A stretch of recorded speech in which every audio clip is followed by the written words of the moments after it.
You are listening to the FEBIS podcast, and my name is Sylvia Amaral. To know more about FEBIS, visit our web at www.febis.org and follow us on LinkedIn, Facebook, and Twitter. Please subscribe to our podcast and stay tuned. Hello, everyone, and thank you for tuning in to the FEBIS podcast. Today, I'm replacing Sylvia as your host. I'm Stéphanie Verillac, FEBIS Regulatory Affairs Coordinator.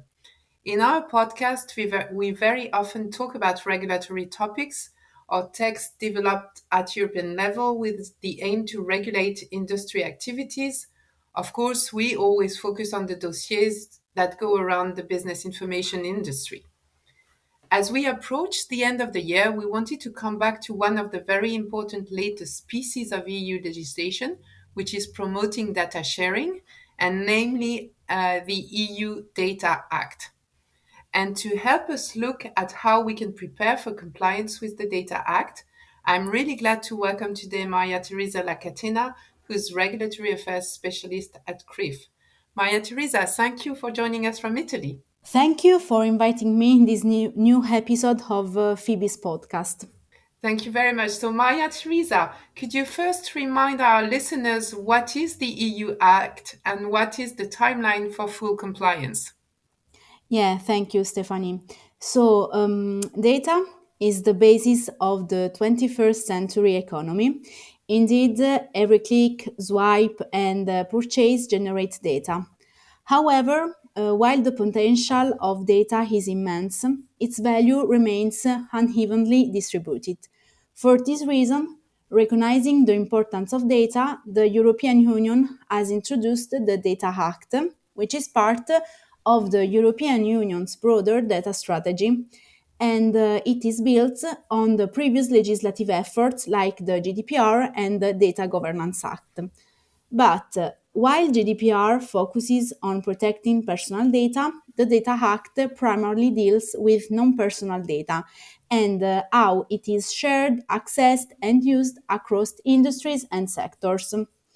The Act, proposed in February 2022 by the European Commission, has been published in the European Official Journal in December 2023, and it will be applicable starting from September 2025, with some exceptions regarding the chapter related to unfair control terms, which will be applicable from September 2027 to contracts concluded on or before the 12th September 2025. The Data Act is structured into 8 main chapters. The first one is the chapter on the B2B and B2C data sharing in the context of Internet of Things, the IoT.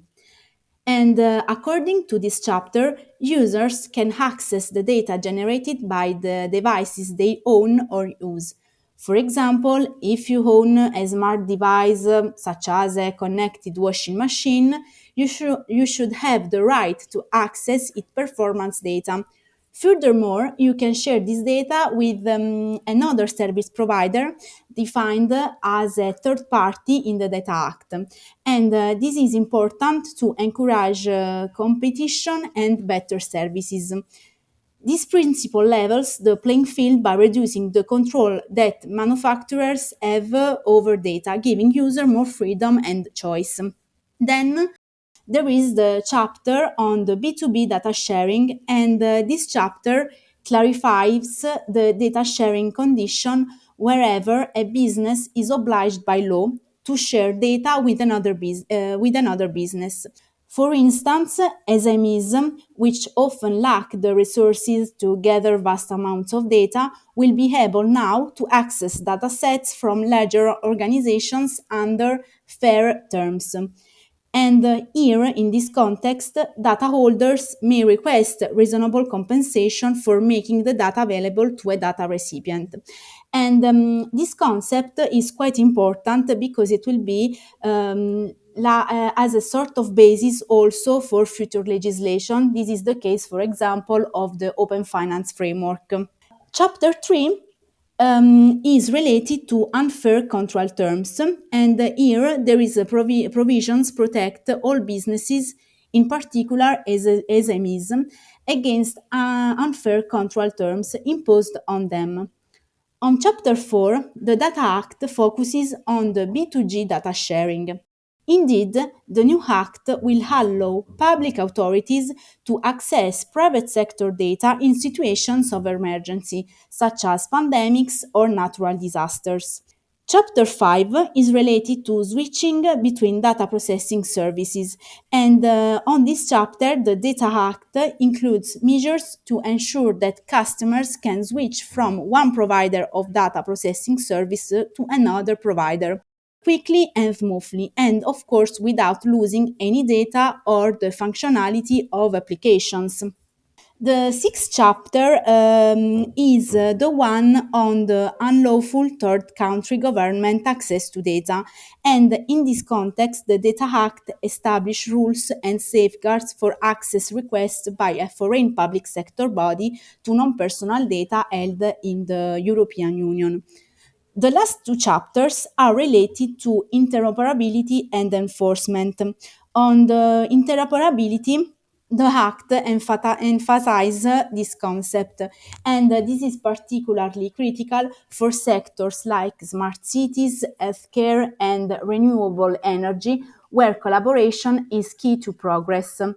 On Chapter 8, the enforcement one, member states must designate one or more competent authorities to, of course, monitor and enforce the Data Act. So these are the main provisions and novelties implemented by the Data Act. Well, thank you very much. So indeed, it's a long act and with a lot of implications for different sectors. So, what would you say are the major impacts for our industry? The Data Act, of course, has a huge impact in the also in the European data strategy, data sharing ecosystem, because it will increase the data sharing in line with the European data strategy. This new regulation could be considered also as a sort of game changer, especially when we consider that it democratizes access to data, breaking down barriers that restrain innovation, fosters innovation and collaboration because, for example, if we take in consideration smart cities, by sharing transport data, energy providers and city planners can develop integrated solutions to reduce congestion and improve sustainability. And at the same time, it also strengthens the European Union's digital sovereignty by ensuring that data practices align with the European values, such as fairness, transparency, and privacy. And in terms of impact, it is also possible to show also several benefits for specific sector. This is, for example, the case of healthcare because shared access to medical data can accelerate research and also improve patient care. Or in the energy side, the Data Act enables better integration of renewable sources like solar and wind by improving data sharing between providers, grid operators, and consumers. On transport side, through the sharing mobility data, the Act can improve urban planning, reduce traffic congestion, and so on. And there will be also some impacts on the agriculture side because farmers can access and share data from IoT, improving the productivity and the sustainability in farming practices. So indeed, a lot of potential impacts in different sectors and all around the internal market. So would you say, in your opinion, do you say it represents more of an opportunity or more of a threat for business information providers? So, in my opinion, I think that the Data Act could be seen in two ways, both on the side of opportunities, but also on the side of threats for business information providers. If we consider the opportunities, this new piece of legislation encourage, of course, broader data sharing, giving also to the business information providers access to data sets previously monopolized by private companies or locked in sort of silos. And through the increase of available data, it will be, of course, possible to develop new services and products. So these could be considered as opportunities. But on the other side, I see also some threats because the Data Act will increase competition because with broader access to data, new players may enter the market, intensifying the competition. So, at the same time, implementing robust system for managing data access, sharing, and compliance should be costly. So, to conclude, I think that it will be up to policymakers, businesses, and individuals to embrace all the opportunities the Data Act to build a data driven economy that works for everyone. Well, Maria Teresa, thank you very much for all the very interesting outlook that you have given us.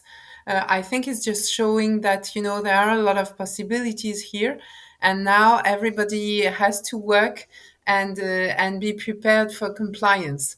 So indeed, interesting to see if this is going to be more on the verge of opportunities or threats, or how companies are going to use that to enable better internal market. Thank you very much. It was a pleasure to have you with us today, and I hope we can talk soon on other issues related to the business information industries. Thank you very much, and see you soon. We would love to hear your feedback and thoughts for future episodes. You have been listening to the FEBIS podcast. If you like the content, please subscribe. Thank you for listening.